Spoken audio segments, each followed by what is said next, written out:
Hello, आप अच्छे हैं?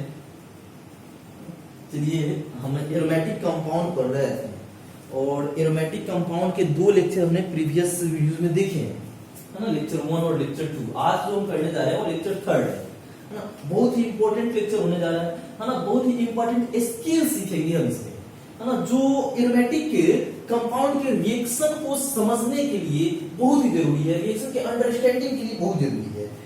तो हमने सर पिछले लेक्चर्स में क्या क्या पढ़ा? तो पहले तो हमने तय किया कि एरोमेटिक कंपाउंड का एक टिपिकल एग्जांपल लिया बेंजीन, और उसके रिएक्शन को इंस्पेक्ट करते हुए हमने बताया कि जो बेंजीन है ना सर, वो एक डिफरेंट प्रकार का रिएक्शन देता है, डिफरेंट मोड पे रिएक्शन देता है, और उसके हमने नाम तय कर रखा इलेक्ट्रोफिलिक एरोमेटिक सब्स्टिट्यूशन। और चूंकि बेंजीन कैसा कंपाउंड है, एरोमेटिक था, तो मतलब कि सारे एरोमेटिक इलेक्ट्रोफिलिक एरोमेटिक सब्स्टिट्यूशन के रास्ते ही इलेक्ट्रोफिलिक एरोमेटिक सब्स्टिट्यूशन के तरीके ही रिएक्शन देंगे। ठीक है सर, ये बातें तय कर रखी। उसके बाद और हमने बात तय किया कि सर ये इलेक्ट्रोफिलिक एरोमेटिक सब्स्टिट्यूशन जो होता है 2 स्टेप की रिएक्शन है ना। उसके मैकेनिज्म हमने 2 स्टेप कहा, और उसमें तय किया कि पहला स्टेप हमारा आरडीएस है, और पहले स्टेप में बन क्या रहा है, एरेनियम है। और ये भी हमने देखा कि arenium ion is nothing but a carbocation. तो मतलब कि पहला आरडीएस स्टेप में क्या बन रहा है, कार्बोकेटायन, एरेनियम है। तो कार्बोकेटायन की स्टेबिलिटी ही रेट को डिसाइड करेगी, कार्बोकेटायन की स्टेबिलिटी ही रेट डिसाइड करेगी। ठीक है सर, वो आगे हम पढ़ते रहेंगे। उसके बाद हमने ये भी देखा था सर कि रेट फर्स्ट में जो आरडीएस स्टेप है उसमें सीएच बॉन्ड नहीं टूट रहा है। सीएच बॉन्ड कहां टूट रहा है, सेकेंड स्टेप में, जो कि आरडीएस है। आरडीएस स्टेप में सीएच बॉन्ड नहीं टूट रहा। और एक हमने बड़ा ही इंपॉर्टेंट स्किल, इंपॉर्टेंट कंसेप्ट वहां पे जाना कि काइनेटिक आइसोटोपिक इफेक्ट, है ना। और हमने ये तय किया कि electrophilic aromatic substitution reaction does not follow kinetic isotopic effect. वो सारा डिटेल्स हो चुका है हमारे पीछे लेक्चर्स में। अब हम जो आ रहे हैं बहुत ही इंपॉर्टेंट होने जा रहा है ये लेक्चर। बच्चे है क्या ये? तो बच्चे आपको दिख रहा है ये बेंजीन है, ये बेंजीन है सर। बेंजीन इलेक्ट्रोफाइल से रिएक्शन करता है। क्यों रिएक्शन किया? क्योंकि इसके पास इलेक्ट्रॉन की डेंसिटी थी। अगर इलेक्ट्रॉन डेंस नहीं होता, इलेक्ट्रॉन क्लाउड नहीं होता, तो ये इलेक्ट्रोफाइल से रिएक्शन नहीं करता। लेकिन चूंकि इसके पास है तो ये रिएक्शन करेगा। तो रिएक्शन करेगा तो बच्चे कुछ रेट होगी इसकी, मान लो कि वो रेट R1 है ना। क्यों रिएक्शन किया? क्योंकि इसके पास पाई इलेक्ट्रॉन की डेंसिटी थी, पाई क्लाउड थे, पाई इलेक्ट्रॉन क्लाउड थे। अब मैं एक दूसरा सिचुएशन ले रहा हूं। इस सिचुएशन में आपको दिख क्या रहा है कि सर बेंजीन रिंग तो है ही, इसमें कोई ग्रुप लग गया है G1। तो बच्चे ग्रुप कहीं पे भी क्या करेंगे, अपने ग्रुप या तो जिससे जुड़े हुए उसको इलेक्ट्रॉन देंगे, नहीं तो इलेक्ट्रॉन ले रहे होंगे। अगर इलेक्ट्रोनेगेटिविटी डिफरेंसेस है तो मान लो कि यहाँ पे कुछ ऐसे ग्रुप्स हैं जो इलेक्ट्रॉन देने वाले हैं, बोले तो इलेक्ट्रॉन डोनेटिंग ग्रुप्स। ठीक है, यहां पे एक दूसरी कंडीशन लिया गया है G2। ये ऐसा ग्रुप है जो इलेक्ट्रॉन इससे सक करने वाले हैं, खींचने वाले हैं, इलेक्ट्रॉन विड्रॉइंग ग्रुप। सर दो प्रकार के ग्रुप हमारे पास हो गए, electron donating group, electron withdrawing group. Electron donating group क्या कर रहे होंगे, इस बेंजीन रिंग में इलेक्ट्रॉन बढ़ा रहे होंगे। इलेक्ट्रॉन विड्रॉइंग ग्रुप क्या कर रहे होंगे, इस रिंग से इलेक्ट्रॉन खींच रहे होंगे। क्या सही है बच्चे? इस रिंग में चूंकि इलेक्ट्रॉन बढ़ा रहे हैं ये ग्रुप, तो इस रिंग में इलेक्ट्रॉन डेंसिटी ज्यादा हो जाएगी। बच्चे यहाँ पे इलेक्ट्रोफाइल के साथ रिएक्शन क्यों किया था? क्योंकि इसके पास इलेक्ट्रॉन डेंसिटी था। अगर कोई ऐसा कंपाउंड, कोई ऐसा रिंग मिले जिसके पास इस बेंजीन रिंग के तुलना में ज्यादा इलेक्ट्रॉन डेंसिटी हो उस रिंग में, तो बहुत जल्दी इलेक्ट्रॉन देना चाहेगा, जल्दी इन द सेंस की जल्दी रिएक्शन करना चाहेगा। तो इसकी रेट R1, यहां पर भी रिएक्शन होगा सर, इसकी रेट R2। और आपको लग रहा होगा कि सर चूंकि इस रिंग में इलेक्ट्रॉन डेंसिटी ज्यादा है, किसके तुलना में? ज्यादा और कम तो रेस्पेक्टिव टर्म है, किसके तुलना में? ये प्लेन बेंजीन, बोले तो अनसब्स्टिट्यूटेड बेंजीन से। तो अगर यह R1 और R2 में हम तय करें कि किसकी रेट ज्यादा होगी, कौन जल्दी रिएक्शन देगा, तो बेशक R2, क्योंकि इसके पास पाई इलेक्ट्रॉन की डेंसिटी ज्यादा है। कैसे है? G1 इलेक्ट्रॉन डोनेटिंग ग्रुप है, दे रहा होगा इलेक्ट्रॉन इसमें। सर सेम कहानी यहां पे आ जाती है। ये भी रिएक्शन इलेक्ट्रॉन खींचा, सक कर लिया, लेकिन फिर भी ऐसा तो है नहीं कि पूरा इलेक्ट्रॉन खींच लेगा, नहीं, कुछ रहेगा। लेकिन हाँ सर, इसके तुलना में अगर मैं इससे तुलना करूं तो इसके तुलना में इसमें कम इलेक्ट्रॉन डेंसिटी रहेगा, तब ये भी रिएक्शन करेगा इलेक्ट्रोफाइल से। मान लो कि वो रेट R3 है। बच्चे आप बताना जरा, अगर मैं रेट की तुलना करूं इन तीनों की, R1 R2 R3, बेशक आप सही नहीं बोल रहे हैं कि सबसे ज्यादा R2 का रेट होगा। क्यों सर? क्योंकि वहां पे रिंग में इलेक्ट्रॉन डेंसिटी बहुत बहुत ज्यादा है, इलेक्ट्रॉन डोनेटिंग ग्रुप है, दे करके इसके रेट को एक्टिवेट कर दिया होगा, रिएक्शन देने की टेंडेंसी को एक्टिवेट कर दिया होगा, तो R2 सबसे ज्यादा होगा। उसके बाद सर इसके बारे में क्या ख्याल है? सर इसमें तो साधारण बेंजीन से भी कम इलेक्ट्रॉन बचा है, तो कम इलेक्ट्रॉन बचा है तो धीरे धीरे रिएक्शन करेगा, तो ये R3 कम हो जाएगा। उसके बाद R1 आएगा और उसके बाद हमारा R3 होगा। ठीक सर, ये हमारा रेट निकल के आ रहा है। मतलब कि मैं कहना ये चाहता हूं बच्चे कि इस ईडीजी जो ग्रुप है, इलेक्ट्रॉन डोनेटिंग जो ग्रुप है, जो इलेक्ट्रॉन डोनेटिंग ग्रुप है बहादुर, इलेक्ट्रॉन डोनेटिंग ग्रुप, ये क्या किया? रेट को एक्टिवेट कर दिया। तो इस ग्रुप को आज एक नया नाम हम सीख लिए, इसको बोलेंगे एक्टिवेटर या एक्टिवेटिंग ग्रुप। ठीक है sir, EWG electron withdrawing group, अगर कोई बेंजीन रिंग पे ऐसा ग्रुप लग जाए जो इलेक्ट्रॉन रिंग से सक करे तो उसको इलेक्ट्रॉन विड्रॉइंग ग्रुप बोलेंगे, खींचने वाले को इलेक्ट्रॉन विड्रॉइंग ग्रुप बोलते हैं। तो ये कैसा ग्रुप रहा? ये ऐसा ग्रुप रहा जो रेट को कम कर दिया। देखो R1 से कम हो गया, R1 से R3 कम हो गया, तो इसको बोलते हैं डीएक्टिवेटर। मतलब कि सर बेंजीन रिंग पे कुछ ऐसे ग्रुप्स जुड़े रहेंगे जिनके कारण बेंजीन रिंग की तुलना में उसकी रेट या तो ज्यादा हो जाएगी नहीं तो कम हो जाएगी। अगर रेट ज्यादा हुआ तो उस ग्रुप को बोलेंगे एक्टिवेटर है। अगर बेंजीन रिंग की तुलना में रेट कम हो गई, अगर बेंजीन पे कोई सब ग्रुप आकर जुड़ चुका है और उसके लिए इलेक्ट्रोफाइल के टुवर्ड्स इसकी रिएक्शन की रेट कम हो गई, तो उसको बोलेंगे डीएक्टिवेटर ग्रुप है। तो इस आधार पे कि कौन सा ग्रुप रेट बढ़ा रहा है और कौन ग्रुप घटा रहा है, उस आधार पे ग्रुप को दो भाग में बांटा गया, एक्टिवेटर और डीएक्टिवेटर। तो दो क्लासिफिकेशन है सर, एक एक्टिवेटर का और एक डीएक्टिवेटर का। डिफिनेशन यहां पे लिख दिया गया, such groups which when attached with benzene ring gives ES reaction even faster than benzene. अगर कोई ग्रुप अगर बेंजीन से जुड़ जाए और इलेक्ट्रोफिलिक एरोमेटिक सब्स्टिट्यूशन का रेट बेंजीन के रेट इलेक्ट्रोफिलिक एरोमेटिक सब्स्टिट्यूशन देने के रेट से ज्यादा हो जाए, तो उस ग्रुप को बोलेंगे एक्टिवेटर से एक्टिवेटिंग ग्रुप। अगर कोई ऐसा ग्रुप बचे जो बेंजीन से जुड़ने के बाद उसकी रेट को बेंजीन के तुलना में कम कर दे, gives electrophilic aromatic substitution reaction even slower than benzene, then are called deactivators. तो बच्चे ये बेंजीन के रेट को क्या कर रहा है? स्लो कर रहा है। देखो R1 से कम हो गया R3।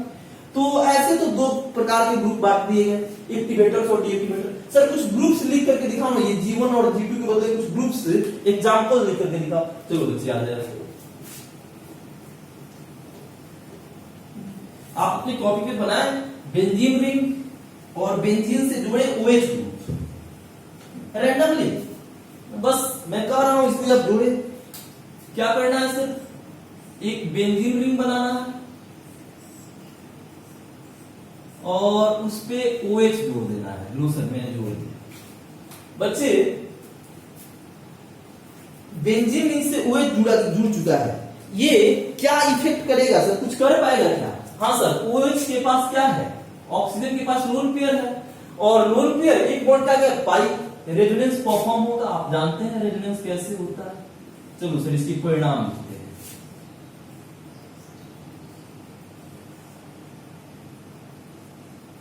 O ऑक्सीजन इलेक्ट्रॉन दिया तो प्लस,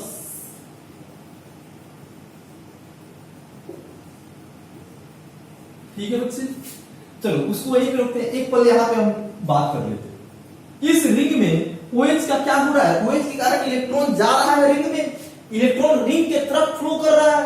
मतलब कि ये OH जो है बच्चे, OH कैसा है? एक्टिवेटर ना बोलेंगे क्या इसको?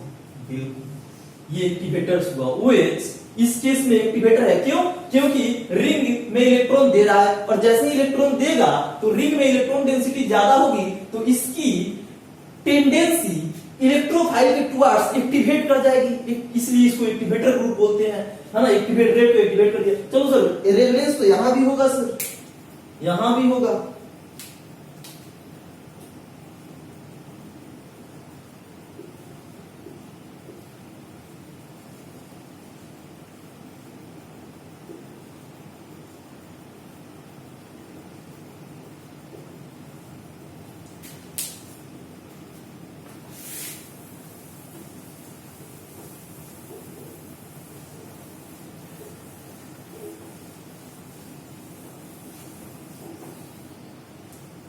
बच्चे क्या रेजोनेंस और होगा? हाँ बिल्कुल होगी।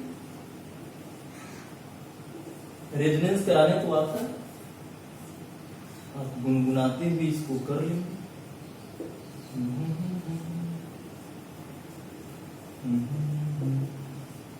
ठीक है ना? अब सर अगर मैं और खड़ा हूं, अगर रेजोनेंस होगा तो पक्की, तो ये और कुछ ऐसा प्रभाव दिखने को मिलेगा। ये दोनों पाई तो एज इट इज है सर, यहाँ पे निगेटिव बॉन्ड पे गिरा है तो बॉन्ड पे बॉन्ड अगर गिरता है, बॉन्ड पे एरो गिरता है तो बॉन्ड बनता है, बॉन्ड से एरो उठता है तो बॉन्ड टूटता है। किस पे गया? ओ पे। तो पहले से प्लस था, गिरा तो निगेटिव हो गया, न्यूट्रल। यही ठीक है सर। इसके आगे तो बच्चे सर ये तो इलेक्ट्रॉन बढ़ा रहा है, देख रहे हो ना, इलेक्ट्रॉन निगेटिव आ गया रिंग पे, मतलब निगेटिव। और पाई में इलेक्ट्रॉन डेंसिटी कहां ज्यादा होता है? निगेटिव के पास। तो पहले सर केवल पाई था सारे जगहों पे, अब एक जगह पे निगेटिव दिख रहा है, मतलब इलेक्ट्रॉन डेंसिटी रिंग में बढ़ गया। तो उस केस में रिंग इलेक्ट्रोफाइल के टुवर्ड्स एक्टिवेट हो गया, तो उसको बोलते हैं एक्टिवेट। माने क्या, क्यों एक्टिवेट हुआ? इसी ग्रुप के कारण तो, यही ग्रुप तो इस रिंग को एक्टिवेट कर दिया, तो इसको बोलते हैं एक्टिवेटर, है ना बच्चे? एक दूसरा डीएक्टिवेटर बताओ मुझे। चलो ये हमारा बेंजीन, इस पे कोई ऐसा ग्रुप जुड़ जाए NO2, क्या होगा सर? क्या कुछ आपको दिख रहा है सर?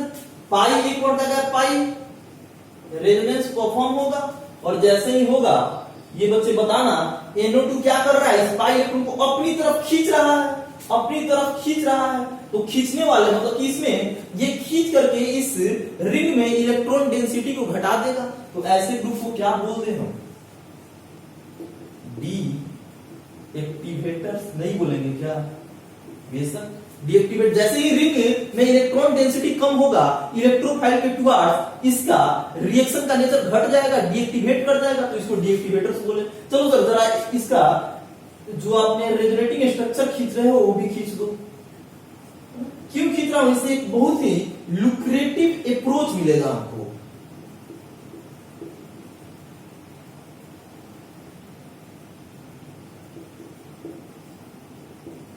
आप थोड़ी सी ठीक से देखना सर, आगे भी रिएक्शन होगा क्या? हाँ सर,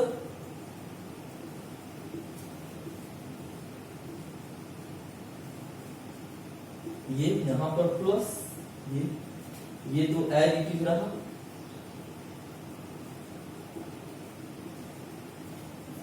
फिर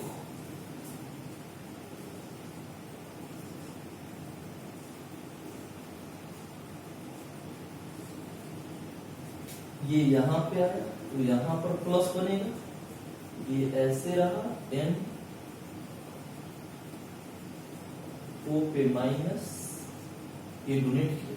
सर और कुछ होगा? हाँ सर, पाई प्लस, जैसे ये ऐसे होगा तो बच्चे ये दोनों पाई तो इक्विवेलेंट है, सॉरी एज इट इज है।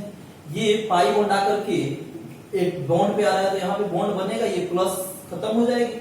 नाइट्रोजन का एक बॉन्ड टूटा है तो नाइट्रोजन पे प्लस चार्ज, ये कोऑर्डिनेट बॉन्ड ऐसे है और O पे माइनस है। बच्चे आजू बाजू वाले एटम पे अगर अपोजिट चार्जेस होते हैं तो चार्ज हटा करके क्या वो बॉन्ड नहीं बन जाएंगे? बिल्कुल। तो कुल कहानी वैसे का वैसे बनी, है ना। तो ये NO2 डीएक्टिवेटर है। सर आपने रेजोनेटिंग स्ट्रक्चर क्यों खींचा? तो इसलिए खींचे ना कि एक बड़ा मिसकंसेप्शन यहाँ पे रन करता है, जो कि पहली नजर में तो आपको सही आएगा, लगेगा कि नहीं कुछ गलत ही नहीं है, ऐसा ही होना चाहिए, लेकिन वो गलत है। मैं आपको बतलाता हूं बच्चे, अगर मान लो कि हमको इलेक्ट्रोफाइल को जोड़ना हो, हमको इस OH वाले बेंजीन से OH जुड़ा हुआ है, बोले तो ये फेनॉल है, अब हमको इससे इलेक्ट्रोफाइल्स को जोड़ना है। तो बच्चे प्रैक्टिकल में देखा क्या गया ना कि प्रैक्टिकल में इलेक्ट्रोफाइल हर सारे केसेस में या तो ऑर्थो पोजीशन पे जुड़ते थे, नहीं तो पैरा पोजीशन पे जुड़ते थे। आप जानते हैं कि बेंजीन रिंग में अगर कोई ग्रुप्स जुड़ा हो, कोई सब्स्टिट्यूएंट्स लगा हो, उसके रिस्पेक्ट में बेंजीन रिंग में 3 डिफरेंट पोजीशंस डिफाइंड होते हैं। तो ये एक पोजीशन इक्विवेलेंट पोजीशन ये हुआ दोनों, ये एक इक्विवेलेंट पोजीशन हुआ और ये एक डिफरेंट टाइप की पोजीशन हुआ जो अपने आप में अकेला है। तो सर 2 ऑर्थो पोजीशन है, यहां पे जो है यहाँ पे जो 2 मेटा पोजीशन है और दोनों इक्विवेलेंट है, और ये एक अलग पोजीशन है। कुल डिफरेंट कितने पोजीशन है, 3 पोजीशन है। एक वाला ये ऑर्थो, ये मेटा और ये पैरा। तो बच्चे जब इलेक्ट्रोफाइल को जोड़ रहे थे ना, रिएक्शन करा रहे थे किसी इलेक्ट्रोफाइल के बाद, तो हर बार इलेक्ट्रोफाइल ज्यादा करके या तो ऑर्थो पे जुड़ता था, नहीं तो पैरा पे जुड़ता था, कभी मेटा पे जुड़ ही नहीं सकता था जब फेनॉल के केस में।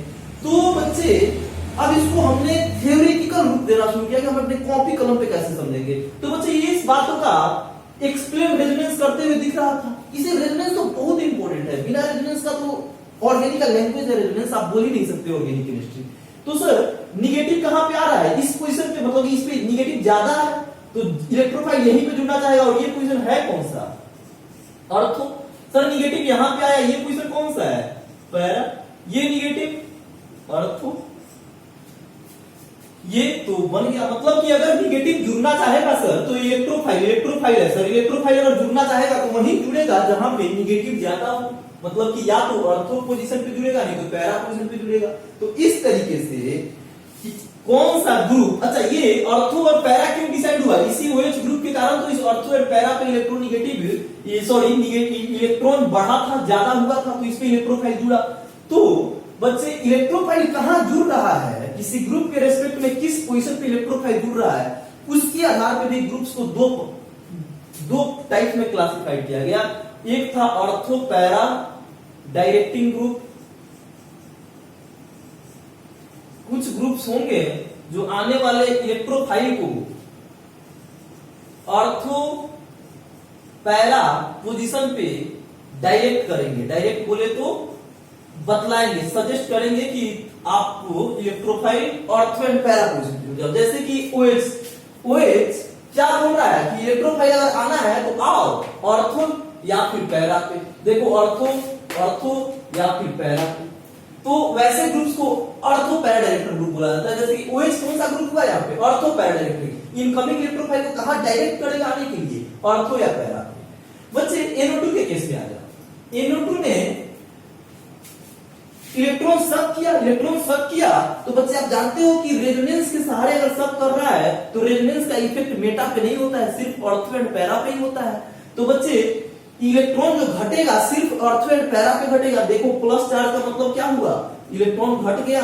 ये ऑर्थो पोजीशन है, ये पैरा पोजीशन है, ये भी ऑर्थो पोजीशन है। मतलब कि इलेक्ट्रॉन बना कहां रहा, इलेक्ट्रॉन कहां बने रहे, सिर्फ और सिर्फ मेटा पोजीशन पे। देखो इस पोजीशन पे कोई फर्क नहीं पड़ा। मतलब कि अगर इलेक्ट्रॉन यहां पे बढ़ गया तो इलेक्ट्रॉन इसके रिस्पेक्ट में यहां पे ज्यादा हो गया, अगर यहां पे इलेक्ट्रॉन घट जाए तो इसके रिस्पेक्ट में कम हो गया। तो यहां पे तो कोई प्रभाव नहीं हुआ है। प्लस चार्ज का मतलब होता है इलेक्ट्रॉन का घट जाना। तो बच्चे अगर इस केस में किसी इलेक्ट्रोफाइल को जुड़ना हो तो कहां जुड़ेगा, मेटा पोजीशन। इस केस में इलेक्ट्रोफाइल कहां जुड़े थे, ortho and para position. 2 ortho position है, यहाँ पे 2 सिर्फ मेटा पोजीशन। तो उस आधार पे एक और क्लासिफिकेशन किया गया ग्रुप्स का कि वो ग्रुप्स इनकमिंग इलेक्ट्रोफाइल को कौन से प्लेस पे डायरेक्ट करते हैं। तो कुछ होंगे Meta directing group, Meta directing group बोल लो आप, या मेटा डायरेक्टर या एम डायरेक्टर भी बोलते हैं। जैसे O stand for ortho, P stand for para, वैसे ही M stand for Meta. 2 groups हमारे पास आ गए, 2 डिफरेंट टाइप के ग्रुप। सर ये तो बड़ा आसान है सर, अगर कोई ग्रुप खींच रहा होगा मतलब कि एक्टिवेटर होगा, वो ऑर्थो पैरा डायरेक्टर होगा। देखो सर एक्टिवेटर है तो ये ऑर्थो पैरा डायरेक्टर है, बोले तो इलेक्ट्रोफाइल। ऑर्थो पैरा डायरेक्टर क्या मतलब होता है, इनकमिंग इलेक्ट्रोफाइल को वो सजेस्ट करेगा ऑर्थो या पैरा पोजीशन को, तो ये ऑर्थो पैरा पोजीशन है। अगर कोई ग्रुप डीएक्टिवेटर होगा तो वह इनकमिंग इलेक्ट्रोफाइल को सजेस्ट करेगा मेटा पोजीशन पे।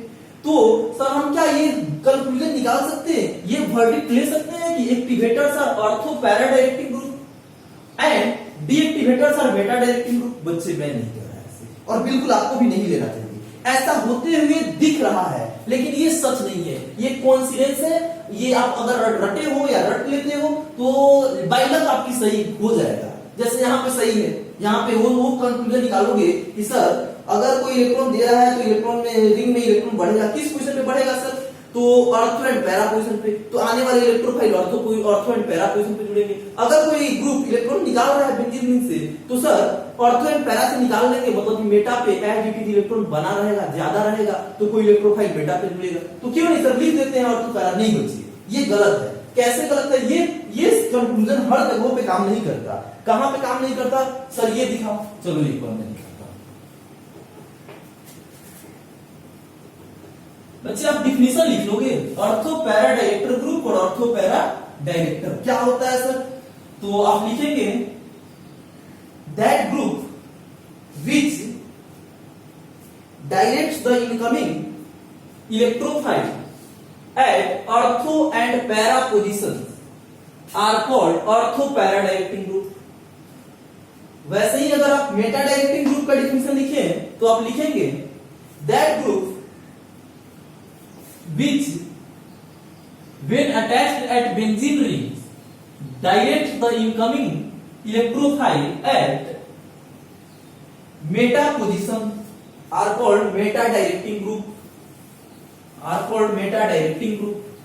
सर अभी तक हमको ये लग रहा है कि activators are ortho para directing and deactivators are meta directing groups. लेकिन बच्चा ये कॉमन सेंस जैसा लग रहा है, आपने देखा एक क्वेश्चन और उसके आधार पे आप वर्डिक्ट निकाल रहे हो, लेकिन ये सच नहीं है।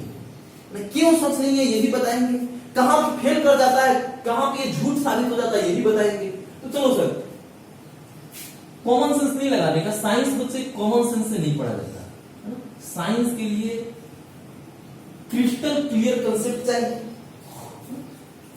थ्योरी क्या होता है, जो प्रैक्टिकल की हर बातों को सही कर दे बोर्ड पे, हमारे कलम कॉपी पे, हमको लैब जाने की जरूरत नहीं हो, उसको थ्योरी बोलते हैं। तो हमको वैसा थ्योरी चाहिए जो बिना एक्सेप्शन का हो। साइंस में कोई एक्सेप्शन नहीं होता।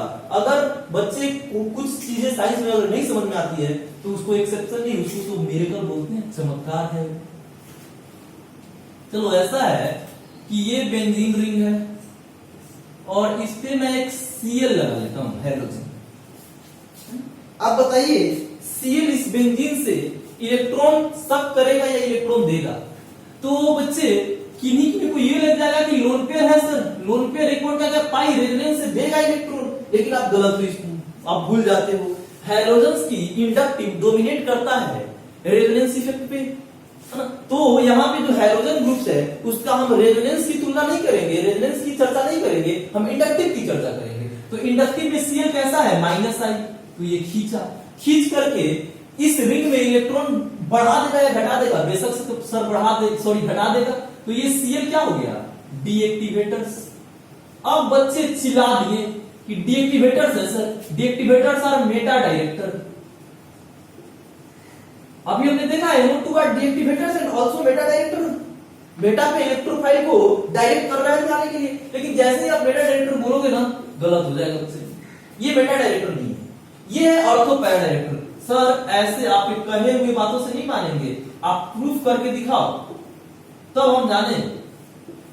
तो चलो एक बार कोशिश करते हैं कैसे रियल कंसेप्ट हम यहीं पे जानेंगे। अभी तक हमने जो जाना वो बस तुक्केबाजी थी, कम जानने वाले लोग वैसे जानते हैं। आप अच्छे लोग हो, अच्छी चीज जानो।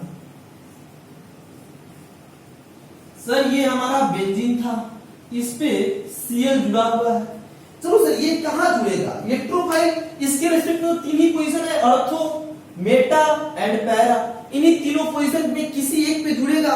अगर मान लो कि ऑर्थो पे जुड़ता है, एक और बात बच्चा, जो ग्रुप ऑर्थो पे जुड़ेगा ना वो मेटा पे भी जुड़ेगा पक्का, है ना। और जो ग्रुप ऑर्थो पे जुड़ेंगे वो पैरा पे भी जुड़ेंगे पक्का। और मेटा एक डिफरेंट, अगर कोई ग्रुप ऑर्थो एंड पैरा पे जुड़ रहा है तो पक्का मेटा पे नहीं डायरेक्ट करेगा इलेक्ट्रोफाइल को। तो दो प्रकार में बांट दिया गया, दो डिवीजन कर दिया गया सर।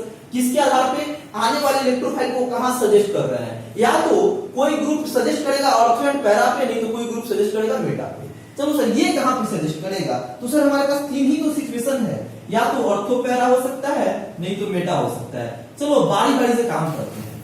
हम ऑर्थो से हाइड्रोजन हटाएंगे और इलेक्ट्रोफाइल को रिलीज करेंगे। सर पहला कंसेप्ट आप याद करना, यहाँ पे अगर इस ये पाई बॉन्ड जैसे C डबल बॉन्ड C कैसे होता था, इलेक्ट्रोफाइल से रिएक्शन करता था बच्चे। तो ये इधर आकर के इलेक्ट्रॉन दिया तो जिस कार्बन पे हम इलेक्ट्रोफाइल जोड़ते थे उसके जस्ट बगल वाले पे प्लस चार्ज देते थे। मतलब ये पाई बॉन्ड पे अगर इलेक्ट्रोफाइल हम ये ऑर्थो पोजीशन पे जोड़ेंगे तो इसके जस्ट बगल जिन दो एटम के बीच पाई बॉन्ड है उस दूसरे कार्बन पे प्लस बनेगा, कुछ ऐसा सर। ये तो हूबहू रह लेंगे, यहाँ पर प्लस बन जाएगा, ये Cl है और यहाँ पे हमारा इलेक्ट्रोफाइल। देखो क्यों इलेक्ट्रोफाइल यहाँ पे जोड़े, क्योंकि ऑर्थो पे मुझे जोड़ना था। ऐसा मैं बोल रहा हूँ कि बच्चे ऑर्थो पे आप जोड़ो, तो लो मैं जोड़ दिया ऑर्थो पे। जैसे ही ऑर्थो पे जुड़ा तो उसके जो पाई इलेक्ट्रॉन थे दो कार्बन के बीच, उसके दूसरे कार्बन पे प्लस आ गया। सर एक बार मेटा पे जोड़ो, मेटा पोजीशन कौन सा है, या तो ये नहीं तो ये। चलो सर हम इस पे जोड़ते हैं मेटा पोजीशन पे, तो कुछ ऐसा होते हुए मिल जाएगा हमें। ये तो एज इट इज रहेंगे, ये भी एज इट इज रहेंगे, और ये मेटा पे अगर मैं इलेक्ट्रोफाइल यहाँ पे जोड़ू तो प्लस कहां दूंगा, यहां पर बच्चे। अगर मैं पैरा पे जोड़ू तो पैरा पोजीशन कुछ ऐसा कहेगा सर। अब पैरा बोले तो ये Cl एज इट इज रहा, यहाँ पे आप इलेक्ट्रोफाइल जोड़ो तो पाई बॉन्ड, क्योंकि इस पे जोड़ोगे तो ये पाई बॉन्ड टूटा होगा, इस पे प्लस आया होगा, लो भाई प्लस आया होगा। अब बच्चे आप तय कर जरा याद करो मैकेनिज्म, कौन आरडीएस होता था, इरेनियम आयन का बनना, और यही तो इरेनियम आयन है। तो एक ही ये कंपाउंड के लिए इरेनियम आयन बनना है, तो इरेनियम आयन वही बनेगा जो सबसे ज्यादा स्टेबल होगा, क्योंकि वही आरडीएस स्टेप है। वही होगा जिसमें इरेनियम आयन सबसे ज्यादा स्टेबल होगा। आरडीएस स्टेप का मतलब ही होता है कि बनेगा वही जिसमें संभावित इरेनियम आयन बनने में सबसे स्टेबल हो। तो संभावना 3 की है सर। अब इसमें तय करना है कौन बनेगा, तो हम बनेगा वही जो सबसे ज्यादा स्टेबल हो। कौन सबसे ज्यादा स्टेबल होगा सर, बच्चे Cl के पास लोन पेयर है, हाँ सर है। ये पाई बॉन्ड इस प्लस के साथ रेजोनेंस में जा रहा है, मतलब कि ये प्लस रेजोनेंस से भी स्टेबलाइज्ड है, प्लस इस Cl इलेक्ट्रॉन देगा। बच्चे याद करो कार्बन के पास प्लस, और यहाँ पे कोई ऐसा एटम हो जिसके पास निगेटिव या लोन पेयर हो, वहां पे ये निगेटिव इसके वैकेंट ऑर्बिटल में इलेक्ट्रॉन देना शुरू कर देता है। बोले तो बैक बॉन्डिंग जैसी शानदार घटना यहाँ पे होते हुए दिख रहा है। तो रेजोनेंस के साथ साथ यहाँ पे बैक बॉन्डिंग भी चल रहा है, और एक नारा चलता है बीबी के लिए मॉलिक्यूल कुछ भी करेगा, बैक बॉन्डिंग कराएगा नहीं कराएगा, प्लस यहीं पे बनना चाहेगा, यहाँ पे नहीं चला, क्योंकि बच्चा यहाँ पे बन रहा है ना, तो ये बैक बॉन्डिंग से स्टेबलाइज हो रहा है प्लस। यहाँ पे क्या दिक्कत है सर, चलो सर ये प्लस रेजोनेंस तो हो रहा है सर, और जैसे ही बच्चे ये प्लस यहाँ पे आएगा तो यहाँ पे प्लस बनेगा, ये पाई यहाँ पे आएगा तो ये प्लस यहाँ पे चला जाएगा रेजोनेंस, फिर सर ये प्लस एक बॉन्ड का जाएगा पाई, फिर ये आएगा तो फिर यहाँ पे प्लस चला जाएगा, ऐसा होता रहेगा। मतलब कि ये जो प्लस है ना सर, कभी भी जिस कार्बन से Cl जुड़ा हुआ है उस कार्बन पे नहीं आ रहा है, मतलब कि यहाँ पे बैक बॉन्डिंग की घटना नहीं होगी, सिर्फ और सिर्फ रेजोनेंस की घटना घटेगा। अब आ जाइए बच्चे यहाँ पे, ये जो Cl है इसके पास भी तो लोन पेयर है सर, पाई एक बॉन्ड का गया प्लस, रेजोनेंस होगा, जैसे ही रेजोनेंस होगा प्लस यहाँ पे पहुंच रहा होगा, मतलब कि यहाँ पर भी रेजोनेंस के साथ साथ बैक बॉन्डिंग जैसा शानदार घटना हो रहा है। मतलब कि सर इन 3 कार्बोकेटाइन में ये और ये सबसे ज्यादा स्टेबल है और बराबर स्टेबल है। रेजोनेंस इसमें भी हो रहा है, रेजोनेंस इसमें भी, बैक बॉन्डिंग इसमें भी, बैक बॉन्डिंग इसमें भी, लेकिन सिर्फ और सिर्फ इसमें रेजोनेंस हो रहा है। मतलब यही हमारा मोर स्टेबल इरेनियम आयन है, यही हमारा मोर स्टेबल इरेनियम आयन है बच्चे। मतलब कि ये जो है रेजोनेंस, ये सिर्फ रेजोनेंस से स्टेबलाइज है, बोले तो लेस स्टेबल हो गया। इसमें एक एडिशनल और शानदार फैक्ट काम कर रहा है, बैक बॉन्डिंग। इसमें भी शानदार फैक्ट और एडिशनल फैक्ट एक है, बैक बॉन्डिंग। तो बच्चे इलेक्ट्रोफाइल जब भी आएंगे तो बताओ किस पोजीशन पे जुड़ना चाहेगा, या तो ऑर्थो पोजीशन और नहीं तो पैरा पोजीशन। तो इसलिए ये ऑर्थो पैरा डायरेक्टर हो गया। आपने रटा मेटा डायरेक्टर गलत हो गया। तो ये सच कंसेप्ट है ना। आप उस OH NO2 के लिए भी ऐसे ही करके सीखेंगे, है ना। ये लेक्चर ठीक है सर। मतलब कि हम क्या कंक्लूजन नहीं निकालेंगे कि activators are ortho para director and deactivators are meta director. Deactivators also may be ortho para director, है ना। इस बात की हम गारंटी नहीं ले सकते। उसकी एक ही तरीका है सर, हम बारी बारी से इलेक्ट्रोफाइल जोड़ेंगे। कहां? तीनों पोजीशन पे, देखेंगे बनने वाला कार्बोकेटाइन किस पोजीशन पे सबसे ज्यादा स्टेबल है, जिस पोजीशन पे सबसे ज्यादा स्टेबिलिटी मिलेगी उसी पोजीशन को बोलेंगे कि यह Cl जो है आने वाला इनकमिंग इलेक्ट्रोफाइल को ऑर्थो एंड पैरा पे जोड़ना चाहेगा और उसको एक शब्द बोलेंगे ऑर्थो पैरा डायरेक्टिंग ग्रुप। ठीक है सर, ये सारी चीजें। तो एक बात हम, अच्छा चलो सर इसके नेक्स्ट लेक्चर हम आगे बढ़ेंगे, बहुत इंपॉर्टेंट होने जा रहा है नेक्स्ट लेक्चर। आज हमने सीखा कि वो रेजोनेंस के माध्यम से आप डिसीजन नहीं लोगे कि ऑर्थो पैरा डायरेक्टर होगा या मेटा डायरेक्टर होगा, आप बारी बारी से करो, है ना। आप देख नहीं रहा कि activators are ortho para director, deactivators are meta director, गलत बात। जनरली होता है, बहुत सारे क्वेश्चंस इस बात से बन जाएंगे, लेकिन उनका बनना सिर्फ संयोग मात्र होगा, कोइंसिडेंस माना जाएगा, सही नहीं है वो सीखना। तो अगला क्लास में इसके आगे प्रोसीड करेंगे। Thank you.